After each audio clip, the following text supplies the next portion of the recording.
Excellent. Hi, Mark. Good morning, sir. You said last week that Gabby and Frida were training. Will they travel to Norway, and do you think they have a chance of playing? Probably not. They are training, Asif, so they will probably be involved at the weekend. They won't make the trip just because they've got a few bits they need to do. But both were training yesterday with the team, so all in all, looking really good. It's just we don't want to. We have to be careful with these games coming thick and fast. So both should be available for the weekend. I'm not sure what your relationship is with Martin Hoden since he left the club, but in some ways, are you glad that this game came after he left Brann with all the baggage that might have dominated the tie? Had it been a match between the two of you? I mean, it's an interesting conversation, but I think the reality, look, Martin's gone on to forge his own career. He wanted to be a head coach, which is great for him. Obviously, he's got his move to Tottenham as well. I don't think it makes a massive difference, to be honest, as if it's about being professional and trying to win the game of football. I think, the manager is. We played recently because he's been in the league at WSL, so we know anyway that the high quality. I think they're probably going to win the league if they haven't done already. So it's looking very likely. So we know the team we're going to play. So it doesn't really matter about Martin being there. We'll see him later in the year, I'm sure, against Tottenham when we play them. Well, cheers, Mark. Safe travels. Thank you, Asif. Appreciate it. Have a good day. Thanks, Asif. Dan, please. Morning, Mark. Good morning, Dan. Good to see you, mate. I just wonder what have you made of Brann and what are kind of the dangers that they pose in this tie? Yeah, quite a bit actually. So when you look at it, it's hard actually, Dan, because when you watch most of their games, because they're such a dominant team in Norway, they tend to have a lot of the ball, and so you don't really see them defend that much. We obviously know about Signe Gape set in midfield, but also their front line can be really, really aggressive, and they play a good style of football. So this will be a difficult tie.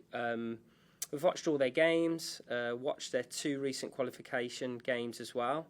So we know the team that we're playing against. And look, we've got to be professional, Dan. There's no doubt about it. We've got to give high energy.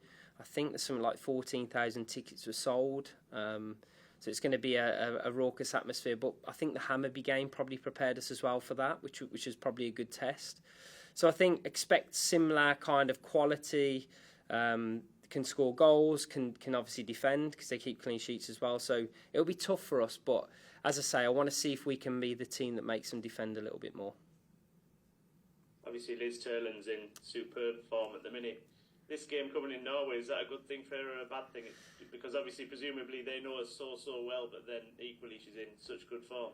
Yeah, I think the reality is, Dan, the way that our team supply as well with Liz and how hard she works for our team, I think she'll be a threat to anyone regardless. Look, it's a nice story that she's going back, and of course Lisa is as well. So it's a nice story, but for us it's just more about, if you'll know Liz, she's ultra professional. She'll have all of those feelings, but she'll subdue them to make sure that we try and win the game. So I'm sure she'll look forward to trying to score over there and pay respect obviously to the country where she started.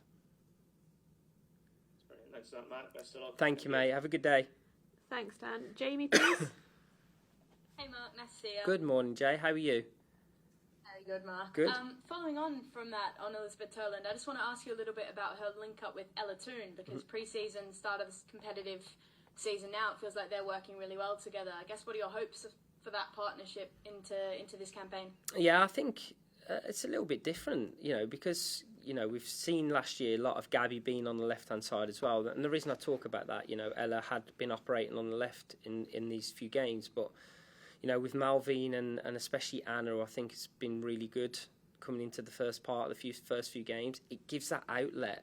So that actually the support around those situations, and there's no one better than Ella to find those spaces when she's in there. So Terry's little runs, Tooney sees it before almost the forward sees it. So I think having support around her in those areas is vital. And I've even enjoyed the other day, so to talk about Elizabeth and Tooney, but even Mel and Tooney, a couple of Tooney's chances were created from little give and goes with both players. So I think if we can create that and that fluidity and just that kind of like keeping the opponent guessing, if we can do that, then I think you're going to create a lot of chances to be able to score goals. And one more player I think I've noticed, at least, Mark, that's helped with that is Julia Zigiotioma. It feels like she's maybe doing a lot of the harder work that Ella Toon had to do last season, so it's letting Toon play more of an attacking role, I guess. What have you made of her since arriving at the club? I know it's been a short time, but it feels like she's already made a big impact. Well, I think said when we signed her that our fans would be really, really impressed with her. And you're right, she does all the hard work.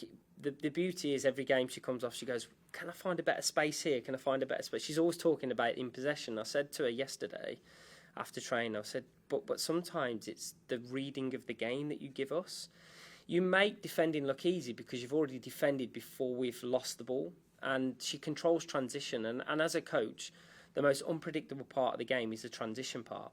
And especially transition from attack to defence. So having her in there, someone that reads the game, especially with Hinnie as well, it's such a nice partnership to be able to create that. But yeah, look, I think she's been exceptional. I really look forward to seeing her growth as well with the ball as well as without the ball.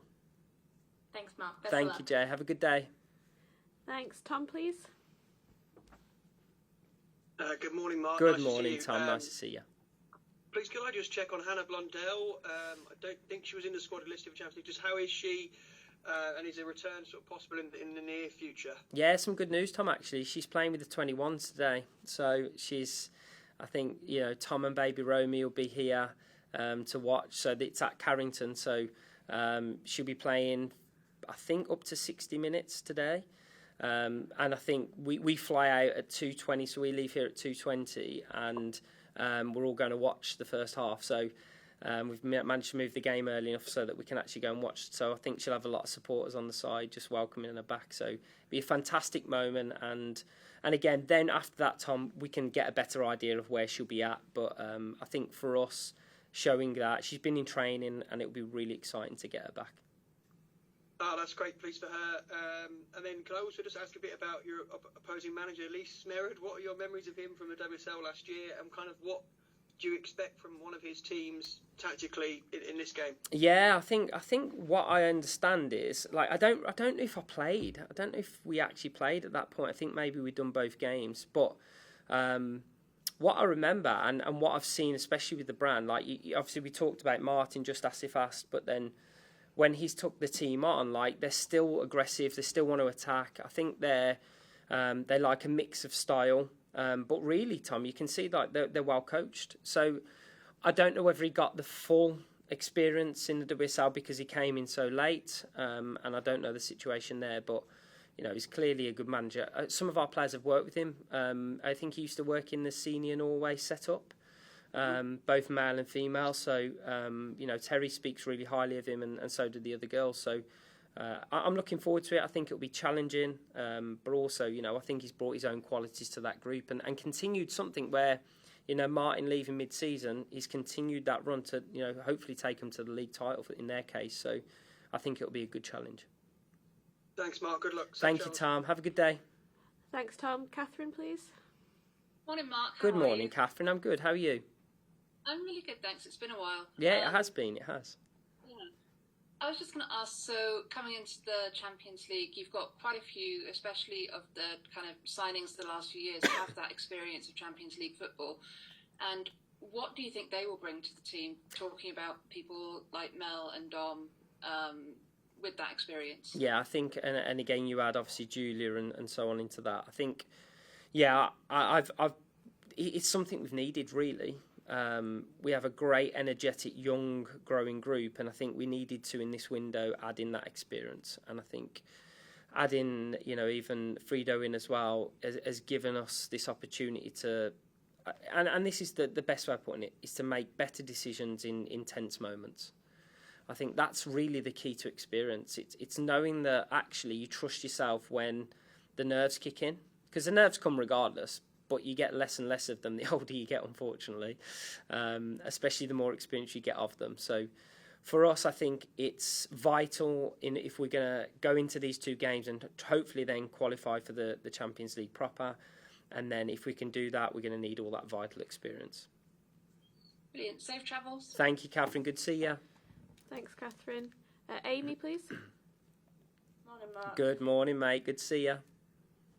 afternoon. Just a couple of other injury updates, if you don't mind. You mentioned about Gabby and Prida. I just wanted to check on Rachel Williams, Leah Galton, and Simi Awuja, and whether they can, how soon they are to be back. Basically. Yeah, so Rach, we're planning on, I think, maybe a week and a half, something like that. So hopefully she'll be back towards the end of next week. I think Simi is around 3 weeks away, and also Leah she was training yesterday. She's doing individual sessions, so I'm hoping within the next 3 weeks that we'll have everyone back and everyone ready to play. And I just wanted to ask about Jess Park as well. Obviously, has now kind of had a chance to get on the pitch with you guys and has had a little bit of time to settle. How is she bedding into the team, and how helpful is it to kind of have the midweek games so that she's kind of in the thick of it rather than, kind of training all week and maybe you can have 20 minutes here on a Sunday and sort of thing? I think it's vital, Amy. I look at Jess, and the one thing, if you don't know Jess, the insight I can give you is that she's a little bundle of energy. Like, she just wants to get the ball and attack. And I think she's her tight control, her acceleration, her cutting of lines is something we've not really had before. And I mean that in terms of she can drive past the player, she can draw you in and then cut you both ways and then still utilise the space behind you. So she creates for others, and I'm really excited. In the next 2 games, I think you'll see more of her. So I think it's vital that we get these games in. But I want to see her grow. I want her to be challenging the players around her, and more importantly, Amy, you've got a really excited player. Really, really, and their energy is different. Like, she's got a really excited nature about her at the minute. I'm really looking forward to on kind of furling that in a little bit further in the future. And sorry, just on, you talked about adapting and like with Tooney and what she can bring. Having Jess Park, you say, is quite different.